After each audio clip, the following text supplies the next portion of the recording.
வணக்கம். இது south voice. நான் உங்கள் கவிராஜா.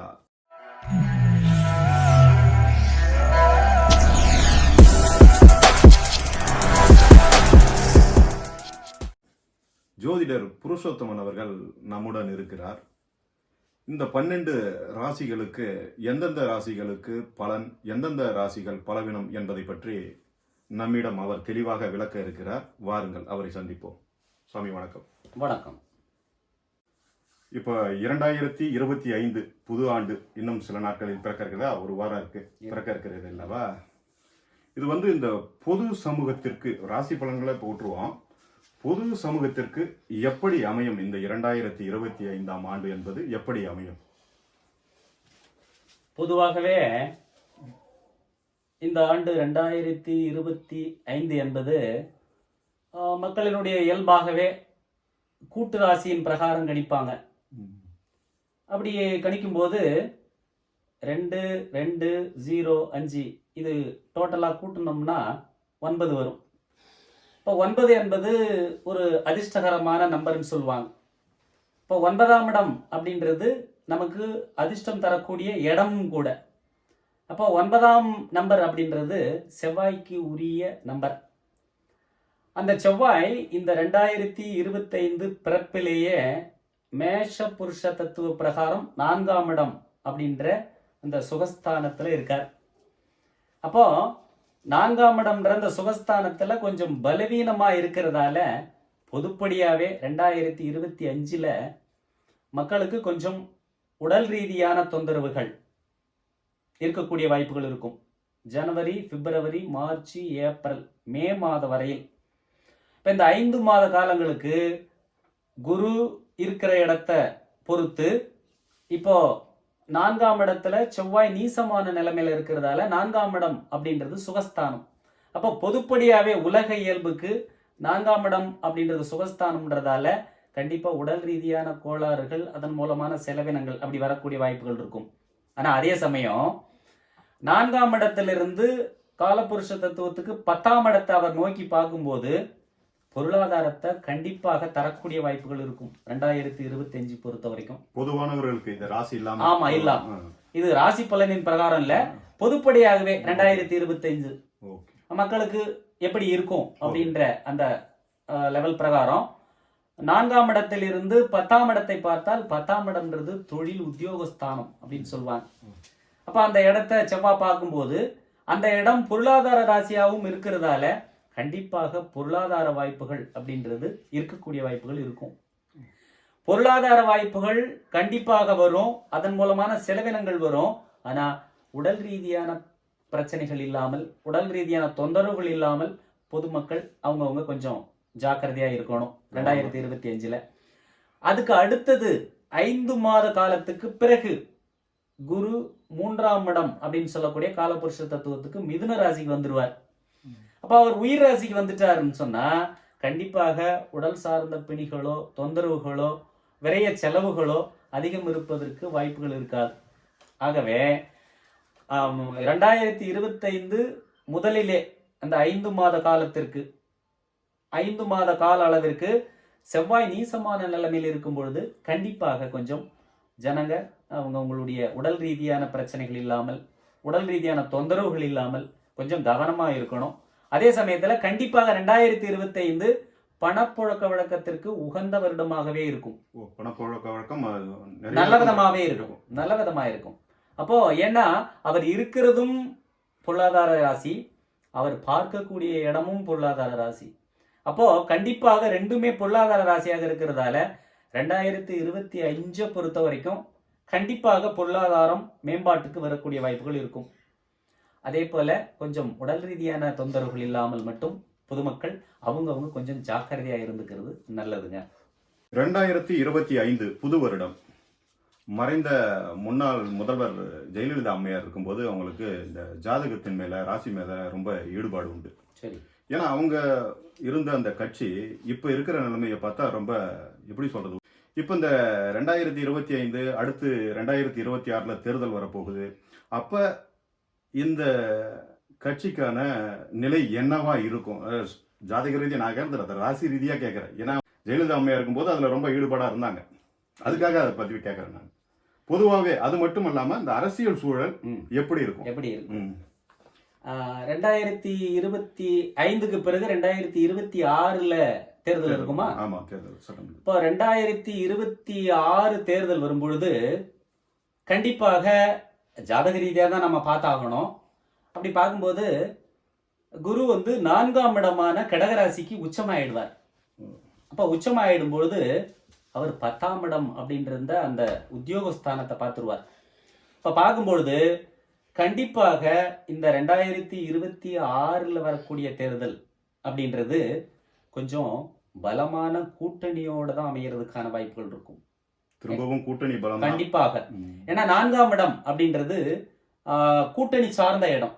அதனால அவர் 10ஆம் இடத்தை நோக்கி பார்க்கும்போது பலமான கூட்டணியோட தான் அரசியலை சந்திக்க வேண்டியிருக்கும் யாரா இருந்தாலும். அதே போல தனிநபராயிருந்து தனி கட்சியாயிருந்து சந்திக்கிறவங்களாயிருந்தா கண்டிப்பாக அவங்களுக்கு நீச பலம் இருக்கிறதால அந்த அளவுக்கு வெற்றி வாய்ப்புகள் அப்படின்றதுக்கு வாய்ப்புகள் தருவதற்கு வாய்ப்பில்லை. ஆனா இந்த 2025 to 26ல அந்த தேர்தல் நடக்கும் பட்சத்துல கண்டிப்பாக கூட்டணின்றது வலுவாகவே அமையக்கூடிய வாய்ப்பு இருக்கும். வலுவாக அமையும் பட்சத்துல கண்டிப்பாக நல்ல விதமான வெற்றி வாய்ப்புகள் கிடைக்கிறதுக்கு வாய்ப்பு இருக்கு. இப்ப குறிப்பா அதிமுக ஸ்பெஷலா அவங்கள மட்டுமே பார்க்கணும் அப்படின்னா அவங்களுக்கு வந்து அவங்க ராசி பிரகாரமே 4ஆம் இடத்துக்கு குரு வந்துருவார். அவங்களுடைய மேஷ ராசிக்கு 4ஆம் இடத்துக்கு வந்துருவார். இப்ப 4ஆம் இடத்துல இருந்து 10ஆம் இடத்தை நோக்கி அவர் பார்க்கும்போது கண்டிப்பாக அதிமுகவோடு இணையிற கூட்டணிகள் கொஞ்சம் பலமா அமையறதுக்கான வாய்ப்புகள் வருவதற்கு வாய்ப்புகள் இருக்கும். அதிமுக கூட கூட்டணி வலுவா இருக்கும், கண்டிப்பாக இருக்கும். அவங்களோட பலமான கூட்டணிகள் தான் அமையறதுக்கும் வாய்ப்பு இருக்கும். அதே போல அவங்களுக்கு 10ஆம் இடத்துக்கு பார்வை இருக்கிறதால அவங்க ராசிக்கு 4ஆம் இடத்துல குரு இருக்கார், 10ஆம் இடத்தை நோக்கி பார்க்கிறார். கண்டிப்பா அவங்களுடைய கூட்டணி அதிகப்படியான வாய்ப்புகள் பெறுவதற்கு வாய்ப்புகள் இருக்கும். அப்போ இந்த 2026 எலெக்ஷன் அப்படின்றது கண்டிப்பாக அதிமுகவுக்கு இப்படி எடுத்துலாமா? திமுகவுல இருக்கிற கூட்டணி உதாரணத்துக்கு விசிக அந்த மாதிரி கட்சிகள்லாம் இருக்கு இல்லையா, அதெல்லாம் ஒருவேளை அதிமுகவோட போகணும்னு அப்படி எடுத்துக்கலாமா? கண்டிப்பாக அப்படி நாம உறுதியா சொல்றதுக்கு வாய்ப்பு இல்ல. கண்டிப்பா அப்படி கூட்டணி அமையும் பட்சத்துல அதிமுகவோட கூட்டணின்றது பலமா தான் அமையறதுக்கு வாய்ப்புகள் இருக்கும். ஏன்னா அது வந்து இப்போ நல்ல இடத்துல அவங்க ராசி பிரகாரம் நல்ல இடத்துல குரு பகவான் செட்டில் ஆக போறார். இப்போ கடகராசியில குரு உச்சமானார்னா கூட்டணியை வலுவாக்கிடுவார்னு அர்த்தம். அப்ப சரியான கூட்டணியோட தான் அவங்க வந்து வெற்றி களத்துல இறங்குவாங்க. கண்டிப்பா அதுல வந்து அவங்களுக்கு வாய்ப்பு இருக்கிறதுக்கு வாய்ப்பு இருக்கும். மேற்கொண்டு நாம எந்த கட்சியும் இவங்களோட அலைன்ஸ் போவாங்க, கூட்டணி வச்சிருப்பாங்க அப்படின்னு சொல்றதுக்கு நமக்கு வாய்ப்புகள் இப்போதைக்கு குறைவு. அது அந்த காலகட்டத்தின் பிரகாரம் எப்படி இருக்கும் அப்படின்றத அப்போ பார்க்கலாம். இப்போ ராசி 12 ராசிகள் இருக்கு இல்லையா, இதுல எந்தெந்த ராசிக்கெல்லாம் பலன், எந்தெந்த ராசிக்கெல்லாம் பலவீனம்? கண்டிப்பா இந்த 2025 பிரகாரம் இந்த வருஷத்து ராசி பலன் பிரகாரம் மேஷம், சிம்மம், தனுசு இந்த ராசிக்காரங்களுக்கு பொருளாதாரத்துல உயர்வுகளும், ரிஷபம், கன்னி, மகரம் இந்த ராசிக்காரங்களுக்கு பொருளாதாரத்துல கொஞ்சம் குறைவான தோற்றமும், மிதுனம், துலா, கும்ப ராசிக்காரர்களுக்கு பொருளாதாரத்துல விரயங்களும், கடகம், விருட்சிபம், மீனம் இந்த ராசிக்காரங்களுக்கு அளவான பொருளாதார வாய்ப்புகளுமா அமையறதுக்கு வாய்ப்புகள் இருக்கு இந்த வருடத்துல. அப்ப இந்த வருஷத்தை பொறுத்த வரைக்கும் ஃபேவரட் யாருன்னு பாத்தீங்கன்னா மேஷம், சிம்மம், தனுசு இவங்களுக்கு தான் ஃபேவரட்டா இருக்கிறதுக்கு வாய்ப்புகள் இருக்கும். இந்த வருஷம் அவங்களுக்கு தான் ஃபேவரட்டாவும் அமையும். இதுல பாதி அளவுக்கு ஃபேவரட் யாருக்குன்னு பாத்தீங்கன்னா அந்த மிதுனம், துலாம், கும்ப ராசிக்காரங்களுக்கு பாதி அளவுக்கு ஃபேவரட் இருக்கும். மற்ற 6 ராசிக்காரங்களும் கொஞ்சம் பொருளாதாரத்துல குறைவாகவும் பொருளாதாரத்துல கொஞ்சம் அடிபட வேண்டிய சூழ்நிலைகளும் இருக்கிறதுக்கு வாய்ப்புகள் இருக்கும். ஆகவே இந்த வருஷத்துல 6 ராசிக்காரங்கள் பொருளாதாரத்துல நல்ல விதமாகவும் 6 ராசிக்காரர்கள் பொருளாதாரத்துல குறைவாகவும் இருக்கிறதுக்கு வாய்ப்பு இருக்கும். இது அவங்களுடைய சுய ஜாதகத்தின் அடிப்படையில, தசாபுத்தி அடிப்படையில பலன் கொடுக்கறதுக்கு வாய்ப்புகள் இருக்கும். இது பொதுப்படையான பலன்கள். இப்ப நாம பார்க்கும்போது ஒவ்வொரு ராசியா தனிச்சு எப்படி இருக்கும் அப்படின்றத வேணா தனித்தனியா பார்க்கலாம். மேஷ ராசிக்காரர்கள் இந்த 2025 கண்டிப்பாக தனவரவு அப்படின்றது சிறப்பாக இருக்கும். உடல் ஆரோக்கியத்தில் கண்டிப்பாக கவனக்குறைவு இல்லாமல் இருக்கக்கூடாது, நல்ல நிறைவாக இருக்கணும். கவனக்குறைவு வந்தால் கண்டிப்பாக ஆபத்து ஏற்படுவதற்கு வாய்ப்புகள் இருக்கும். கும்பராசியை பொறுத்த வரைக்கும் 4, 8, 12 விரயம். அப்போ விரயஸ்தானமாக இருக்கிறதால கண்டிப்பாக பொருளாதார விரயம் உண்டு. இவங்களுக்கு ஆரோக்கிய குறைபாடுகளும் ஏற்படுறதுக்கு வாய்ப்புகள் இருக்கும். அதன் மூலமான செலவினங்கள் இருக்கும். கண்டிப்பாக பொருளாதார விரயத்தை சந்திக்கிறவங்க கும்பராசிக்காரங்க தான் அதிகப்படியாக இருக்கிறதுக்கு வாய்ப்புகள் இருக்கும். சிம்மராசிக்காரங்க, சிம்மராசியை பொறுத்த வரைக்கும் பொருளாதார வரவுன்றது திருப்திகரமாக அமையும். கண்டிப்பாக உடல் ஆரோக்கிய குறைபாடுன்றது வரக்கூடிய வாய்ப்புகள் இருக்கும். இவங்கெல்லாம் கொஞ்சம் கவனமாக நடந்துக்கிறது நல்லது. கண்டிப்பாக காசு பணத்தை சிறப்பாக சம்பாதிக்கிறவங்க சிம்மராசிக்காரங்க தான். மிதுன ராசிக்காரங்க, மிதுன ராசிக்காரங்களை பொறுத்த வரைக்கும் விரயங்கள் கண்டிப்பாக உண்டு. பொருளாதாரத்தில் கண்டிப்பாக விரயம் உண்டு. இவங்களை பொறுத்த வரைக்கும் பொருளாதாரத்தில் பெரிய அளவுக்கு சம்பாதிக்கிறதுக்கு வாய்ப்புகளும் இருக்காது. பண இழப்பீடு இவங்களுக்கே. துலா ராசிக்காரங்களை பொறுத்த வரைக்கும் இவங்களுக்குமே விரயம். விரயத்தில் 4, 8, 12 கண்டிப்பாக விரயங்களாக வருவதற்கு வாய்ப்புகள் இருக்கிறதால பணங்காசு இழக்கக்கூடியவங்க இவங்களாக தான் இருப்பாங்க. கண்டிப்பாக 4ஆம் இடத்தை பார்க்கறதால சுகஸ்தானத்தில் உடல் ரீதியான பிரச்சனை இல்லாமல் பார்த்துங்க, கவனமாக இருக்கணும். இந்த வருஷத்தில் இழப்பீடுன்றது கண்டிப்பாக வரும். தனுசு ராசியை பொறுத்த வரைக்கும் தனவரவுன்றது சிறப்பாக இருக்கும். பணங்காசு கண்டிப்பாக வரும். உடல் ஆரோக்கிய குறைபாடு இல்லாமல் பார்த்துக்குங்க. கண்டிப்பாக உடல் ஆரோக்கிய குறைபாடு வருவதற்கு வாய்ப்புகள் அதிகம். உறவு ரீதியான பிரச்சனைகள் வரும், கவனமாக இருக்கும். கடகராசிக்காரங்களை பொறுத்த வரைக்கும் கல்யாணம் ஆகாமல் இருக்கிறவங்க இந்த வருஷத்தில் கல்யாணத்தை சந்திக்கிற முதல் ராசிக்காரங்க கடகராசிக்காரங்க. கண்டிப்பாக இந்த வருஷம் ஆரம்பத்தில் திருமணம் ஆகாதவர்களுக்கு திருமணம் கண்டிப்பாக நடக்கிறதுக்கு வாய்ப்புகள் இருக்கும். விருச்சிக ராசிக்காரங்களுக்கும் அதே போல 7ஆம் இடமான அந்த இடத்த குரு பார்க்கறதால விருச்சிக ராசிக்காரங்களுக்கும் விரைவாக இந்த வருட ஆரம்பத்திலேயே கல்யாணம் நடக்கிறதுக்கு வாய்ப்புகள் இருக்கும். கண்டிப்பாக கல்யாணம் உண்டு. காசு பணம் குறைவாக இருந்தாலும் நல்ல சந்தோஷத்தை தரக்கூடிய நிகழ்ச்சிகள் உண்டு. மீன ராசிக்காரங்களும் அதே போல தான் இந்த வருட ஆரம்பத்தில் 2025 கண்டிப்பாக கல்யாணத்தை சந்திக்கிறவங்களா இருப்பாங்க. கல்யாணம் ஆனவங்களாக இருந்தால் கண்டிப்பாக குடும்ப உறவில் சிறப்பாக வாழக்கூடியவங்களா இருப்பாங்க. கண்டிப்பாக குழந்தை பாக்கியம் உண்டாகிறதுக்கு வாய்ப்புகள் இருக்கும். குடும்ப உறவுகளோட இணக்கம்ன்றது அதிகமாக இருக்கும்.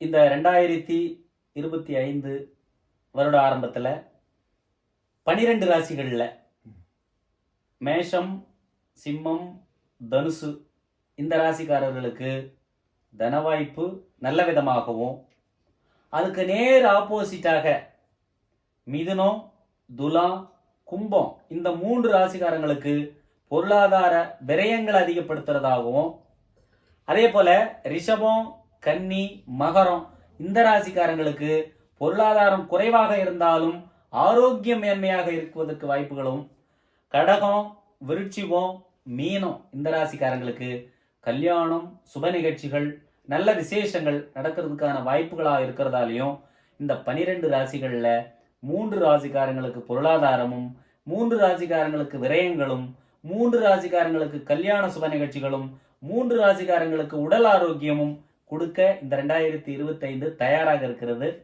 கண்டிப்பாக அவங்களுடைய ஜாதக ராசியின் பிரகாரம் அவங்கவுங்க. சரி சாமி, இப்போ எனக்கு ஒரு கேள்வி.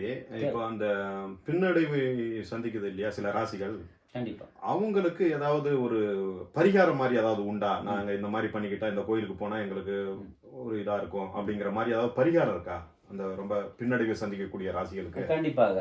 இப்போ அந்த பின்னடைவு சந்திக்கக்கூடிய மிதுனம், துலாம், கும்பராசிக்காரங்க விரயங்களை சந்திக்க இருக்காங்க இல்லையா, அவங்களுக்கு அவங்களுடைய சுய ஜாதகத்துல என்ன தசாபுக்திகள் நடைமுறையில இருக்கோ அந்த தசாபுக்திகளுக்கு ஆப்போசிட் பாவமான, இப்ப ஒருவேளை குரு தசை நடக்குதுன்னு வச்சுங்க, குரு தசை நடக்குதுன்னு சொன்னா அதுக்கு ஆப்போசிட் பாவம் புதனா இருப்பார்.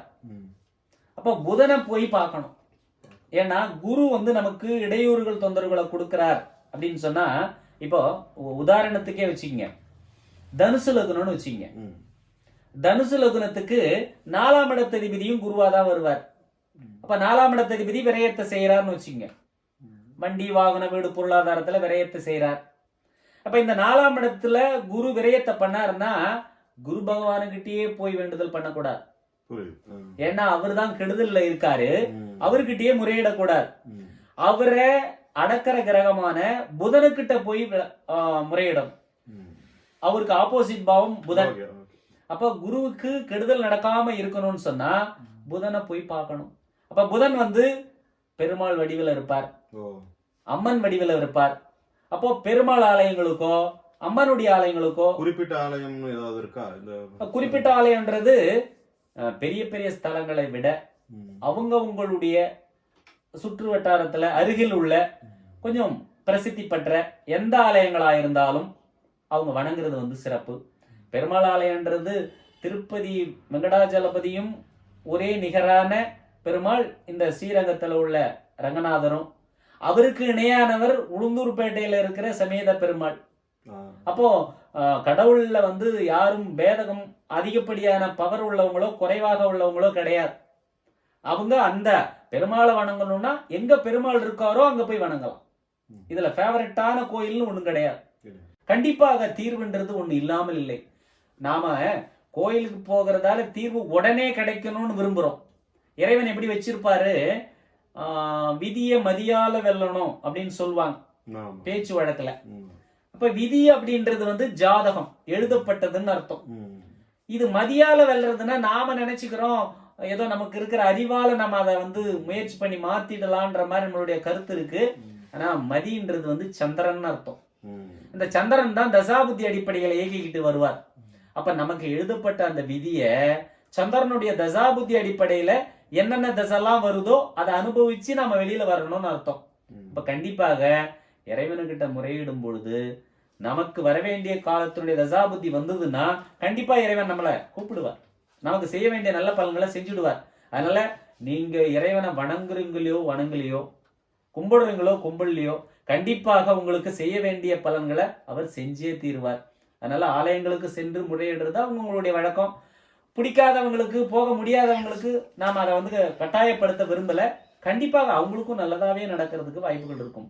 நண்பர்களே, ஜோதிடர் புருஷோத்தமன் அவர்கள் இதுவரை 12 ராசிகளுக்கான பலன்களையும் பலவீனங்களையும் நமக்கு வழங்கினார். மீண்டும் இன்னொரு நிகழ்வில் உங்களை சந்திக்கிறேன். அதுவரை உங்களிடம் இருந்து விடைபெறுவது உங்கள் கவிராஜா. நன்றி சாமி. நன்றி, வணக்கம்.